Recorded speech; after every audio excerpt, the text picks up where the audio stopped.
I think just the perfect storm right now is helping move the plant medicine space in this country forward really fast. Like I said, and they're in the Sabina project's in Baltimore. That's on the East Coast, and it's still off the books in Baltimore. In DC, they decriminalized, but in Baltimore, it's off the books. Here in Oakland, like I said, we have a whole brick and mortar mushroom church, where you can walk in off the street. The police, they raided it one time, but they were open the next day, and they're still open. They're still open. So I think that there's just a tolerance here. I think that there's education here. I think there's normalization here around this stuff.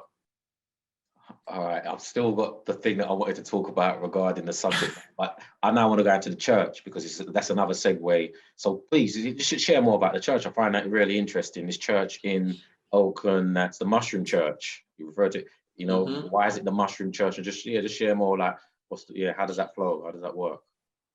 So I did 2 interviews with the pastor of the Mushroom Church on my IG. His name is Dave, and I've never interviewed anybody twice, but the interview was just so interesting that we just doubled up on it, and we went 2 hours, put both of them up. But it's right here in Oakland, and Dave, if you listen to the interview, he basically says that he was a guy who came out of cannabis, was looking for his next step, had a mushroom trip, and he came out of that mushroom trip with a bunch of different messages. Some telling him to eat more mushrooms, some telling him to learn how to breathe, some telling him that he needed to open the church. And so he opens the church a couple years ago, and he provides mushrooms in their entirety, all their different forms, to the members of the church. So you come in, you fill out, a waiver, you sign up as a member of the church, you say that you consume entheogens as part of your religion, and you have to pay monthly dues to be a part of the church, but you can come in and buy whatever you want in terms of mushrooms. And I have a good relationship with our government officials here. So I've spoken to the city council people. Like if you look, I've interviewed a sitting city councilman named Noel Gallo. And I asked him about, how do you feel about the raid on the church? He said it should have never happened. This is a sitting councilman, the guys that makes the rules. He said it should have never happened. And so, I mean, it's there. It's serving the people. It's serving the people in a safe way so far. And what I hope to see coming up is a Black owned and operated mushroom church. So that's Go on. That's what you're looking for, yeah. No, that's what I hope. I hope some enterprising young individual makes that happen. So is this a church where they're practicing is it a religious church? Is there ceremonies around the usages of these mushrooms? How does it operate and function? So if you're asking me, I'll say, as far as I know, there's no particular religious protocol that's taking place there. But having that said, I think in terms of the way for a person to safely offer this plant medicine to the public here in the States, you have religious protections. And so even though you might not be a part of the mushroom church and their dogma per se, people got to do what they have to do to safely secure the medicine for their own personal uses and their own personal ceremony. And so,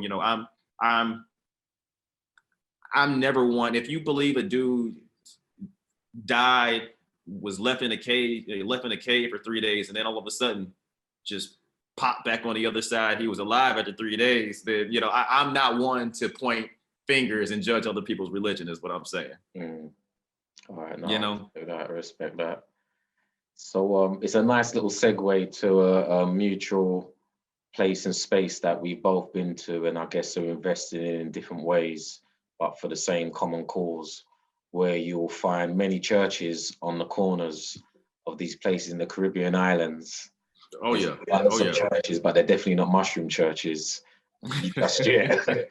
But last year, November, I was in Jamaica. After a few years of being invited there to do some work in different capacities, and I took the time out and flew out there and connected with some amazing people doing some amazing stuff out there. And I'll be back there soon to continue the works that was started and initiated by others as well as myself. And I saw that on the Afro Psychedelia series that you was on there with the Mushroom Queen, and was sharing your experiences in working with her and on your own works over there. Obviously, you said that you was over there before, during the times when you was doing the work in Holland, learning about cultivating the mushroom potency and stuff. So just for our audience, and I'm often asked this, and I've shared, online as well as in person, like what's going on in Jamaica, man? What's going on? Why are we in Jamaica? So Jamaica, first of all, I love the Mushroom Queen. Shout out to the Mushroom Queen. She's another OG. She's a badass woman that's out here kicking ass and taking names. So I gotta say that. But Jamaica right now, I feel like these white folks are doing in Jamaica what they did to Africa. Like they're looking at it and they're carving pieces out for themselves, pulling in whatever local leader that they have to pull in to and grease in their pocket. But these white boys have billion-dollar dreams of what they're about to do in Jamaica. It really is a land rush. So if you're paying attention to what's happened recently, Field Trips just cut the ribbon on their Jamaica facility. You have Myco Meditations that's down there doing their thing. You have Wake, who I work with, down there doing their thing. You have my man Omar with Diaspora down there doing their thing. And so you just have a bunch of people who realize that it's a little less of a gray area in Jamaica. It's not outright legal, but there's no rules about it. So while the government figures out what they're going to do to provide checks and balances and to make sure they get their cut and their people are safe, there's really a mad dash for people to get as much influence, get as much infrastructure, and start getting their money, because for most of them, it's not even a mom and pop type thing. Like most of these guys are trying to set up to go on the New York Stock Exchange, the London Stock Exchange, or on Bay Street in Canada. And you want to talk about fake, you don't see, the only ones that you see of us are, the wife of X, Y, and Z government official, or this X, Y, and Z scientist at University of West Indies or CARE or UTEC, so you'll see a sprinkling of Black people in there, but the benefit is not going to be for us. It's primarily clinical.